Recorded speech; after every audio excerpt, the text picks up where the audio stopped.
get familiar. So if you don't know by now, then you should probably get familiar.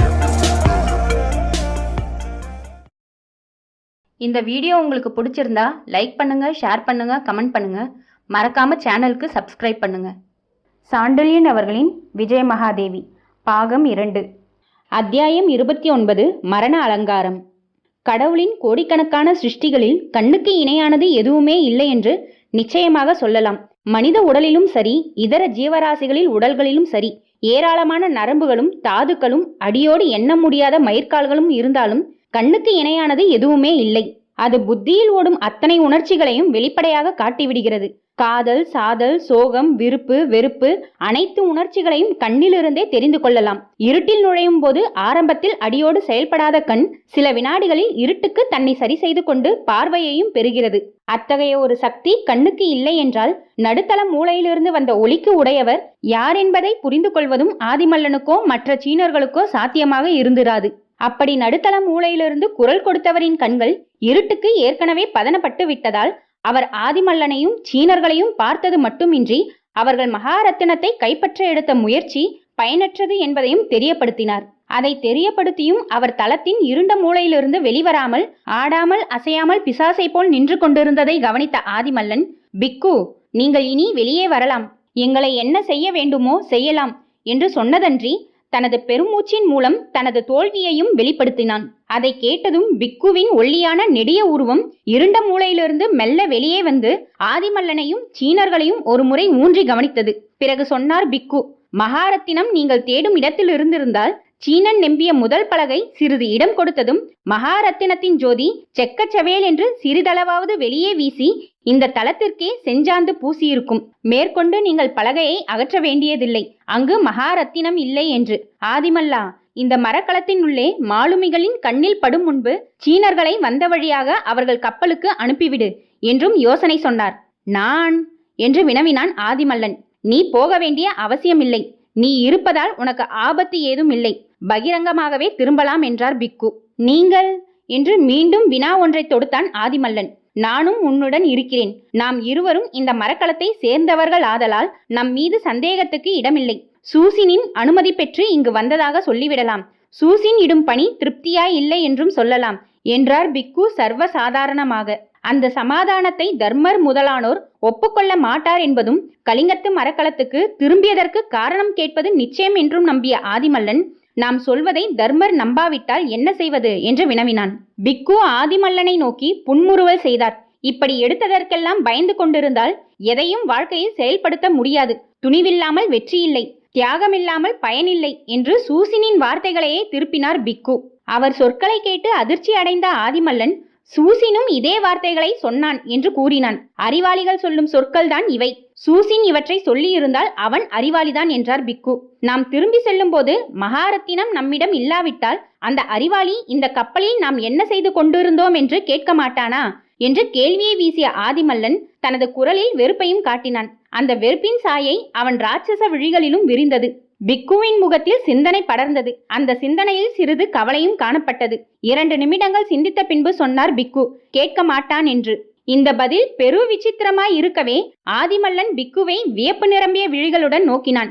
ஏன் கேட்க மாட்டான் என்று வினவவும் செய்தான், குரலில் வியப்பு துளங்க. பிக்கு ஆதிமல்லனை நோக்கி மெதுவாக வந்தார். காரணம் இப்பொழுதே கேட்காதே, சீனர்களை அனுப்பிவிடு, சொல்கிறேன் என்றார். இவர்கள் உரையாடலின் போது முதல் பலகையை பெயர்த்துவிட்ட சீனன் உட்புறத்தை நோக்கிவிட்டு அதிர்ச்சியுற்ற கண்களை ஆதிமல்லனை நோக்கி திருப்பி சீன மொழியில் ஏதோ சொன்னான். அதற்கு பிக்குவே பதில் சொன்னார் சீன மொழியில். அதனால் திருப்தியடைந்த சீனர்கள் எசமானிடம் என்ன சொல்லட்டும் என்று சீன மொழியில் வினவினார்கள்.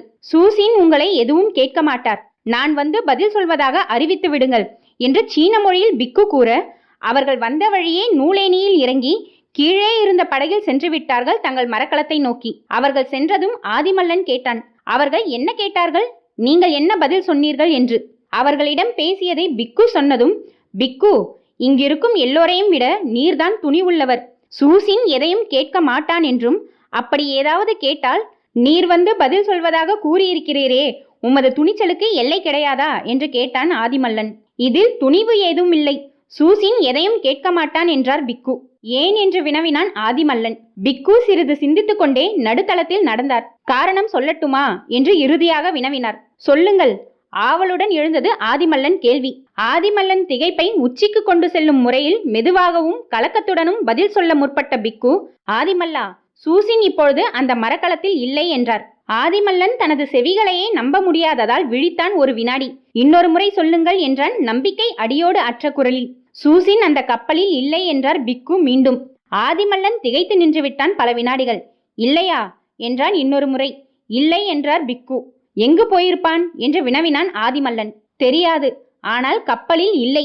நீ இங்கு வந்த பிறகு சூசின் தனது அறைக்கு சென்று கதவை மூடிக்கொண்டான். பிறகு வெளியே வரவில்லை.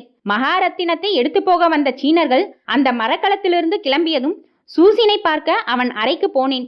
இருமுறை கூப்பிட்டேன், பதில் இல்லை. கதவை தட்டினேன் இருமுறை, கதவு திறக்கப்படவில்லை. பிறகு அந்த அறையின் ரகசிய வழியாக சென்றேன். அறையில் யாரும் இல்லை. எந்த பொருளும் தொடப்படவில்லை. சூசின் எப்படி போனான் என்று தெரியவில்லை. சுவடு தெரியாமல் மறைந்து விட்டான். அந்த அறையில் ஒரு புதிய பொருள் மட்டும் தரையில் கிடந்தது என்று கூறிவிட்டு, சூசினை யாரோ பலவந்தமாக கடத்தி கொண்டு போயிருக்கிறார்கள். இந்த புதிய பொருளே அதற்கு அத்தாட்சி என்று பிக்கு தமது மடியிலிருந்து ஒரு பக்ஷி இறகை எடுத்து காட்டினான். அதை கண்ட ஆதிமல்லன் வெலவெலத்து போனான். ஐயோ, இவனா வந்தான் என்று அச்சத்துடன் கேட்கவும் செய்தான். யார் அவன்? பிக்குவின் கேள்வியில் அதிகாரம் இருந்தது. சாரி என்று நடுங்கும் குரலில் சொன்னான் ஆதிமல்லன். நீங்கள் காட்டிய இறகு அவன் தலையில் சுடும் இறகுகளில் ஒன்று என்று விளக்கினான். பிறகு அந்த இறகை பிக்குவிடமிருந்து கையில் வாங்கி இருமுறை திருப்பி நோக்கி, ஆம் ஆம், சந்தேகமில்லை, அவன் முடியில் சூடும் இறகுதான் இது. அவனிடம் சிக்கியிருந்தால் சூசினை இனி நாம் பார்க்க முடியாது என்றும் அச்சம் நிரம்பிய குரலில் கூறினான். அத்துடன் நிற்கவில்லை. இத்தனை நேரம் சூசினை சாரி சித்திரவதை செய்து கொண்டிருப்பான் என்றும் கூறினான் ஆதிமல்லன். இந்த உரையாடல் இங்கு நடந்து கொண்டிருக்கையில் தங்கள் புறவிகளில் காட்டுக்குள் புகுந்து பயணம் செய்த விஜயனும் மூர்சமத்தும் அந்தமான் பெரியமலை சிகரத்தின் அடிவாரத்தை நோக்கி சென்று கொண்டிருந்தார்கள். விஜயன் சட்டென்று புறவியை நிறுத்தி, மூர்சமத், உன் காதில் ஏதாவது சத்தம் கேட்கிறதா என்று வினவினான். மூர்சமத் காதை தீட்டிக் கொண்டு உற்று கேட்டான். தூரத்திலிருந்து ஒரே சீருடன் அடிக்கப்பட்ட ஒரு டமாரத்தின் ஒளி டம் டம் என்று கேட்டது. சிறிது நேரத்திற்கெல்லாம் இன்னொரு டமாரமும் ஒலித்தது. டம் டம் என்று தொலைவிலிருந்து காட்டை ஊடுருவி வந்த அந்த ஒளி கேட்பதற்கு பயங்கரமாய் இருந்தது. விஜயன் சில வினாடிகள் தான் அதை உற்று கேட்டான். சமத், இந்த ஒளி எதை குறிக்கிறது தெரியுமா என்று வினவினான். தெரியாதென்பதற்கு அறிகுறியாக சமத் தலையை அசைக்கவே, யாரையோ கொளுத்த ஏற்பாடு நடக்கிறது, வா பார்ப்போம் என்று விஜயன் தனது புறவியை வேகமாக மலைச்சரிவில் செலுத்தி ஒரு பெரிய பாறைக்கருகில் நிறுத்தி பார்த்தான். அவன் கண்ணெதிரே விரிந்தது ஒரு விசித்திர காட்சி. 4 காட்டுவாசிகளாக சேர்ந்து சூசினுக்கு அலங்காரம் செய்து கொண்டிருந்தார்கள். அவன் கழுத்தில் காட்டு மலர்களால் செய்யப்பட்ட பெரிய மாலை போடப்பட்டிருந்தது. சூசினுக்கு அலங்காரம் செய்கிறார்கள் என்றான் சமத். ஆம், மரண அலங்காரம் என்று விஜயன் பரிதாபத்துடன் சொன்னான். மரண அலங்காரமா என்று வியப்புடன் வினவினான் மூர்சமத். ஆம், இன்னும் 4 நாழிகைக்குள் சூசினின் வாழ்க்கை முடிந்துவிடும் என்று விஜயன் சொன்னான். அவன் குரலில் துன்பம் பெரிதும் தோய்ந்திருந்தது. அவன் சொல்லி முடிப்பதற்குள் சூசினை 4 காட்டுவாசிகள் அணுகினார்கள். ஊர்வலம் துவங்க போகிறது என்று விஜயன் சொன்னான். அவன் குரல் உணர்ச்சியற்று வறண்டு கிடந்தது.